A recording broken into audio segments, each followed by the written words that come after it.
سے روزہ تربیتی و اصلاحی پروگرام جو امداد العلوم نارائن کھیڑ میں 12، 13، 14 اگست کو طے ہوا ہے، اس سلسلے میں تمام سالکین اور تمام شرکت کے خواہش مند حضرات سے یہ گزارش کرنا ہے کہ اس پروگرام میں وہی حضرات شرکت کریں جو پورا وقت دے سکتے ہوں، کیونکہ یہ پروگرام کی نہ میری تجویز ہے اور نہ میں نے طے کیا ہے، بلکہ بار بار آپ لوگوں کی خواہش اور یاد دہانی کی بنیاد پر اس پروگرام کو میں طے کرتا ہوں۔ عمر، صحت، حالات کے تقاضے، طلباء کے اسباق کا نقصان، سب کچھ برداشت کر کے یہ وقت نکالا جاتا ہے آپ لوگوں کے خاطر۔ لیکن تجربہ یہ ہے کہ کوئی ایک دن کے لیے آتا ہے، کوئی دوپہر کو نکل رہا ہے، کوئی شام کو بیگ لے کے کھڑا ہو رہا ہے، تو یہ آنا جانا کا ماحول جو ہے وہ اس پروگرام کے لیے بالکل مفید نہیں ہے۔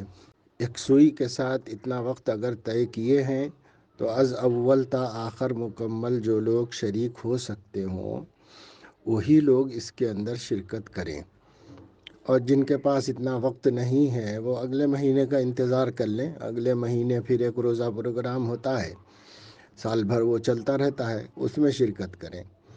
اس کے اندر آنے جانے کا سلسلہ، درمیان سے جانے کا سلسلہ بالکل مناسب نہیں ہے۔ آخر اپنے بڑے کو تو پابند کرا دیا ہے 3 دن کا، اور خود اپنی اپنی مصلحتوں کے ساتھ آتے ہیں۔ دیکھا جائے تو ہماری اس سے زیادہ مصلحتیں فوت ہو رہی ہیں، طلباء کی تعلیم کا نقصان ہے، اسباق چھوڑنے پڑتے ہیں مجھے، اور اسی طریقے سے دوسرے کئی مسائل ہیں۔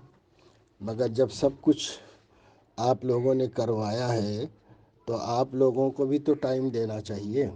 اس لیے چاہے تھوڑے ہی لوگ ہوں، 10، 20، 25 ہی صحیح، لیکن پورے وقت کے لیے آئیں اور پورے وقت یکسوئی کے ساتھ طالب صادق بن کر اپنی ہدایت و اصلاح کی نیت سے اس پروگرام میں شریک رہیں، تبھی جا کے نفع ہوگا۔ باقی مجبوریاں ہیں، بعض لوگوں کے اپنے مسائل ہیں، بعض لوگوں کے پاس اتنا وقت نہیں ہے، تو کوئی ضروری بھی تو نہیں ہے، ورنہ دوسروں کا ماحول خراب ہوتا ہے۔ اس واسطے مجھ سے پوچھتے ہیں کہ صاحب جا رہا ہوں، چاہے نکل رہا ہوں، تو میں کیا بولوں گا؟ جانے والے کو جاؤ ہی بولوں گا۔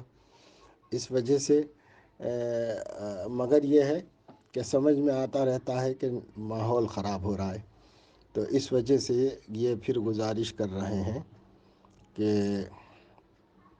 آپ حضرات جو ہیں یہ پہلے ہی غور کر لو، اور اگر کسی کے پاس 3 دن کا وقت نہیں ہے تو وہ اتوار کے دن رات میں پہنچ جائے اور پیر کے دن کے 1، 2 نشستوں میں شریک ہو کر دعا کے بعد چلے جا سکتا ہے۔ لیکن یہ کہ پہلے آئیں اور درمیان میں سے جائیں، یہ بالکل مناسب نہیں ہے۔ اس واسطے میں اس پیغام کو بھیجنا ضروری سمجھا ہوں۔ یہ صوتی میسج میں محمد عبدالقوی آپ لوگوں کے علم میں لانے کے لیے بھیج رہا ہوں۔ السلام علیکم ورحمۃ اللہ وبرکاتہ۔